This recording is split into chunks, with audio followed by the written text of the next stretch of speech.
তীব্র গরমে বাংলাদেশ এখন বিদ্যুতের অভাবে ছটফট করছে। তার কারণ এবার নেপালের সস্তা বিদ্যুৎ মাঝপথেই আটকে দিয়েছে ভারত। তবে কি তুরস্ক, পাকিস্তান আর চীনের সাথে ঘনিষ্ঠতা বাড়ানোর মাসুল গুনতে হচ্ছে এখন ঢাকাকে? 2026 সালের ডিসেম্বরে গঙ্গা জলবন্টন চুক্তির মেয়াদ শেষ হওয়ার ঠিক আগেই দক্ষিণ এশিয়ার রাজনীতিতে এক নতুন খেলা শুরু করলো ভারত। দেখুন, এখানে একটা খুব সহজ প্রশ্ন: যদি আপনার ঘরের বিদ্যুতের চাবি অন্য কারোর হাতে থাকে, তবে আপনি কি তাকে চোখ রাঙাতে পারেন? সোশ্যাল মিডিয়ায় ভারত বিরোধী ট্রোলিং করা যতটা সহজ, বাস্তব কি ততটাই সস্তা? কিছু পারুক আর না পারুক, সত্যি কথা শুনলে তেলে বেগুনে জ্বলে উঠে সোশ্যাল মিডিয়ায় আবার গালমন্দের ঝড় তুলে দিতে একেবারে ওস্তাদ বাংলাদেশের উগ্রবাদী মৌলবাদীরা।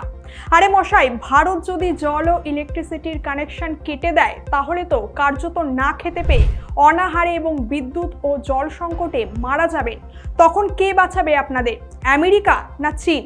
ধুর, তারা তো সেফ আপনাদের হাতের পুতুল ছাড়া কিছুই ভাবে না। তাই তারা শুধুমাত্র মজা দেখা ছাড়া কিছুই করবে না। তাই সময় থাকতেই শুধরে যান, নয়তো হাতে নয় ভাতেই মরতে হবে আগামী সময়। এটা আর আগের ভারতবর্ষ নয় যে এক গালে চড় খেলে আবার আরেক গাল বাড়িয়ে দেবে। এটা নতুন ভারতবর্ষ। এখানে একটা চড়ের বদলা 10টা ফেরত দেওয়া হয়, তাও আবার কূটনৈতিক কায়দায়। আজকের ভিডিওতে আমরা কোনো সারসংক্ষেপ নয়, বরং এই গভীর ভূরাজনৈতিক সমীকরণের ভিতরে আসল সত্যটাই আপনাদের সামনে তুলে ধরব। নমস্কার, আপনারা দেখছেন টক টিপ বাংলা। আপনাদের সঙ্গে আমি বৈশাখী। এই তীব্র গরমে বাংলাদেশের রাজধানী থেকে শুরু করে গ্রাম ও শহর, সারা বাংলাদেশ এবার পড়তে চলেছে লোডশেডিং এর সমস্যায়। আর দিল্লির সবুজ সংকেত বা অনুমতি না মেলায় চুক্তি অনুযায়ী কাঠমান্ডু থেকে এখন সম্পূর্ণ বিদ্যুৎ পাচ্ছে না ঢাকা। ভারতকে চোখ রাঙানোর ফল এবার পাচ্ছে সমগ্র বাংলাদেশ। দেখুন, এই সম্পূর্ণ ঘটনাটি বুঝতে হলে আমাদেরকে একটু পিছনে ফিরে তাকাতে হবে। 2024 সালে নেপাল, ভারত ও বাংলাদেশের মধ্যে একটা ঐতিহাসিক ত্রিপক্ষীয় চুক্তি স্বাক্ষরিত হয়েছিল। সেই অনুযায়ী প্রতি বছর 15 জুন থেকে 15 নভেম্বর পর্যন্ত, অর্থাৎ বর্ষার মরশুমে যখন নেপালের জলবিদ্যুৎ কেন্দ্রগুলোতে অতিরিক্ত বিদ্যুৎ উৎপাদিত হয়, তখন সেখান থেকে 40 মেগাওয়াট বিদ্যুৎ ভারতের সঞ্চালন লাইন ব্যবহার করে বাংলাদেশে যাওয়ার কথা। সেই চুক্তির ভিত্তিতেই এখন নেপালে ত্রিশুলি ও চিলিম জলবিদ্যুৎ কেন্দ্র থেকে উৎপাদিত বিদ্যুৎ ভারতের পরিকাঠামো ব্যবহার করেই বাংলাদেশে পৌঁছাচ্ছে। নেপালে প্রতি ইউনিট বিদ্যুৎ বাংলাদেশের কাছে বিক্রি করছে মাত্র 6.40 মার্কিন সেন্ট মূল্যে। তবে ভারতের সাথে নেপালের বিদ্যুৎ বাণিজ্য ভারতীয় রুপিতে হলেও বাংলাদেশের সাথে এই লেনদেনটা হচ্ছে মার্কিন ডলারেই। তবে সম্প্রতি আসল জটিলতা তৈরি হয়েছে। গত 2025 সালের 27 নভেম্বর ঢাকায় অনুষ্ঠিত যৌথ স্টিয়ারিং কমিটির বৈঠকে বাংলাদেশ ও নেপাল দ্বিপক্ষীয়ভাবে একটা নীতিগত সিদ্ধান্ত নেয়। সেই সিদ্ধান্ত অনুযায়ী বিদ্যমান 40 মেগাওয়াটের পাশাপাশি পরীক্ষামূলকভাবে আরও 20 মেগাওয়াট বিদ্যুৎ যুক্ত করে মোট 60 মেগাওয়াট বিদ্যুৎ বাংলাদেশে পাঠানো এবং এক্ষেত্রে দাম ও অন্যান্য শর্ত একই রাখার কথা হয়েছিল। এরপর এই সিদ্ধান্ত বাস্তবায়নের জন্য নেপাল ইলেকট্রিসিটি অথরিটি ভারতের বিদ্যুৎ বাণিজ্য সংস্থা এনটিপিসি বিদ্যুৎ ব্যাপার নিগম লিমিটেডের মাধ্যমে প্রয়োজনীয় অনুমোদনের প্রক্রিয়া শুরু করে দেয়। কিন্তু এরপরই ভারতের বিদ্যুৎ নিয়ন্ত্রণ সংস্থা সেন্ট্রাল ইলেকট্রিসিটি অথরিটি তথা সিইএ সাফ জানিয়ে দেয়, এই অতিরিক্ত 20 মেগাওয়াট বিদ্যুৎ পরিবহনের অনুমতি দেওয়া সম্ভব নয়। আচ্ছা, এক্ষেত্রে তবে ভারতের যুক্তি কি? এ বিষয়ে ভারতের এনভিভিএন জানায়, ভারত ও বাংলাদেশকে সংযোগকারী যে 1000 মেগাওয়াট ক্ষমতার আন্তর্দেশীয় সঞ্চালন লাইন রয়েছে, তাতে এই অতিরিক্ত বিদ্যুৎ পরিবহনের মতো পর্যাপ্ত কারিগরি সক্ষমতা বা ক্যাপাসিটি এই মুহূর্তে নেই। গ্রিডের স্থিতিশীলতা নষ্ট হওয়ার অজুহাত দেখিয়েই তাই কার্যত দিল্লি এই প্রস্তাবকে স্থগিত করে দেয়। অন্যদিকে নেপাল ইলেকট্রিসিটি অথরিটির বিদ্যুৎ বাণিজ্য বিভাগের পরিচালক তর্ক বাহাদুর থাপা পরিষ্কারভাবে জানিয়ে দিয়েছেন, এই অতিরিক্ত 20 মেগাওয়াটের জন্য নতুন বা সংশোধিত ত্রিপক্ষীয় চুক্তি এবং নেপাল ভারত জ্বালানি সচিব পর্যায়ের যৌথ স্টিয়ারিং কমিটির সিদ্ধান্তের প্রয়োজন হবে, যার কোনো নির্দিষ্ট সময়সূচিও এখনো পর্যন্ত ঠিক হয়নি।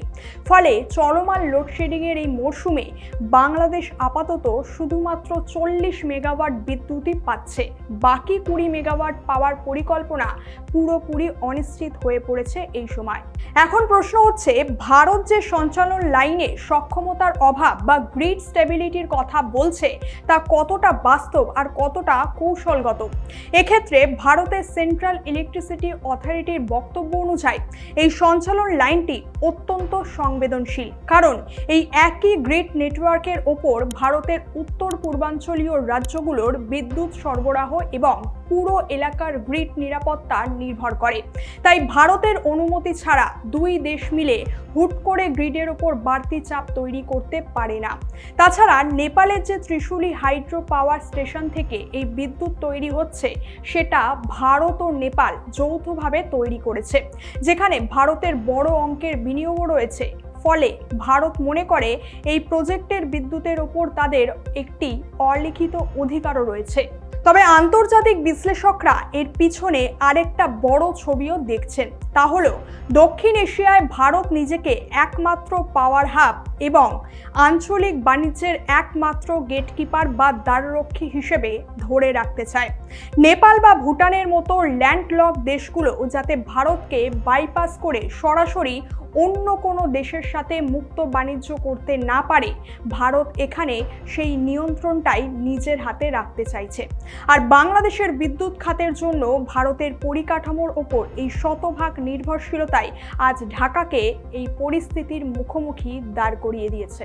কিন্তু এই বিদ্যুৎ ডিলের বাইরেও আরেকটা মস্ত বড় ঘটনা ঘটেছে, যা প্রমাণ করে যে ঢাকার নতুন সরকারের প্রতি দিল্লির দৃষ্টিভঙ্গি ও নীতিতে একটা বড় ধরনের পুনর্মূল্যায়ন বা পরিবর্তন আসছে। ভারত এখন আর কোনো ফ্রি গিফট বা বিনা শর্তে সুবিধা দিতে রাজি নয় বাংলাদেশকে। আর হবেই বা কেন বলুন তো? বাংলাদেশ যেই থালায় খাচ্ছে সেই থালায় তো ফুটো করার জন্য মরিয়া হয়ে উঠছে ক্রমশ। তাই অপাত্রে দান করার কোনো প্রশ্নই ওঠে না এক্ষেত্রে। এছাড়া সম্প্রতি ভারতে অনুষ্ঠিত হচ্ছিল ইন্ডিয়ান ওশান রিম অ্যাসোসিয়েশনের একটা গুরুত্বপূর্ণ বৈঠক। আর বাংলাদেশ এই জোটের সদস্য হলেও পাকিস্তান কিন্তু এর সদস্য নয়। তবে এই বৈঠকে বাংলাদেশের প্রতিনিধি দলে প্রধান করে পাঠানো হয় জাহিদ উর রহমানকে। ইনি হলেন বাংলাদেশের প্রধানমন্ত্রী তারেক রহমানের ফরেন পলিসি সংক্রান্ত অ্যাডভাইজার এবং রাষ্ট্রমন্ত্রীর পদমর্যাদার একজন ব্যক্তি। বাংলাদেশে ইনি একজন সুপরিচিত ইনফ্লুয়েন্সার এবং কলামিস্ট, যিনি নিয়মিত ভারতের বিরুদ্ধে তীব্র সমালোচনা বা ইন্ডিয়া ব্যাশিং করার জন্য পরিচিত।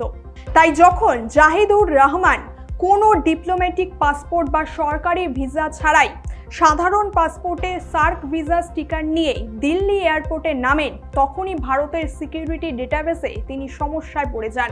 এরপর ভারতীয় নিরাপত্তা সংস্থাগুলো তাকে এয়ারপোর্টে আটকে প্রায় 2.5 থেকে 3 ঘন্টা লম্বা সময় ধরে জিজ্ঞাসাবাদ করে।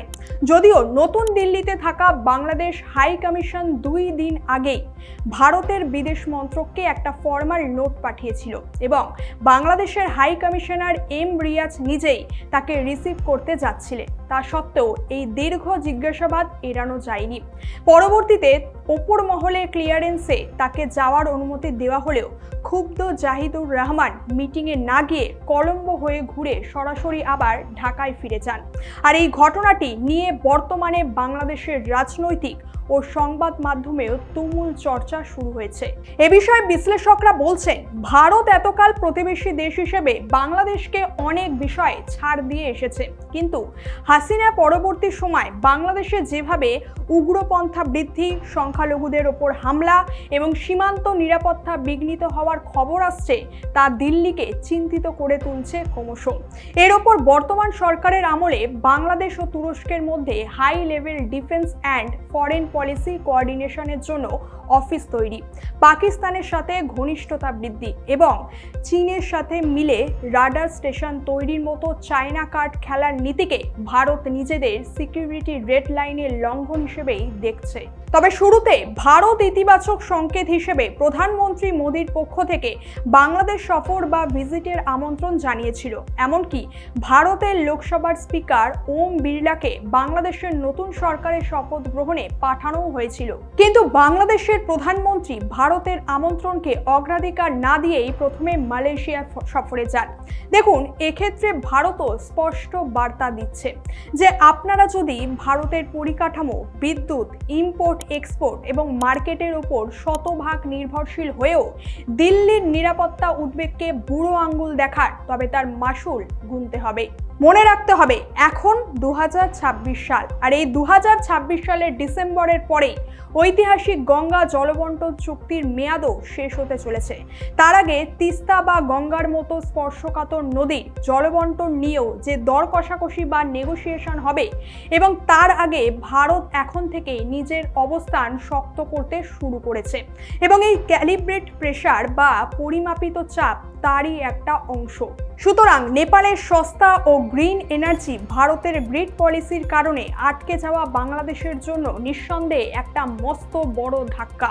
তবে এই ঘটনা একটা বিষয়কেও খুব ভালো করে পরিষ্কার করে দিয়েছে। আঞ্চলিক রাজনীতি ও বিদ্যুৎ বাণিজ্য একক আধিপত্যের এই খেলায় টিকে থাকতে হলে বাংলাদেশকে যেমন নিজস্ব কূটনৈতিক তৎপরতা বাড়াতে হবে, ঠিক তেমনই প্রতিবেশীদের সাথেও সম্পর্কের ভারসাম্য বজায় রাখতেও হবে বাংলাদেশকে। আর ভারতের এই নীতি পরিবর্তন এবং বাংলাদেশের বিদ্যুৎ সংকটের বিষয়ে আপনার কি মত? আপনার মতামত অবশ্যই কমেন্ট করে জানাবেন। আর ভিডিওটা ভালো লাগলে একটা লাইক এবং শেয়ার করে দেবেন। দেখা হচ্ছে পরের ভিডিওতে। ভালো থাকবেন এবং চোখ রাখবেন টক টিভি বাংলায়। ধন্যবাদ।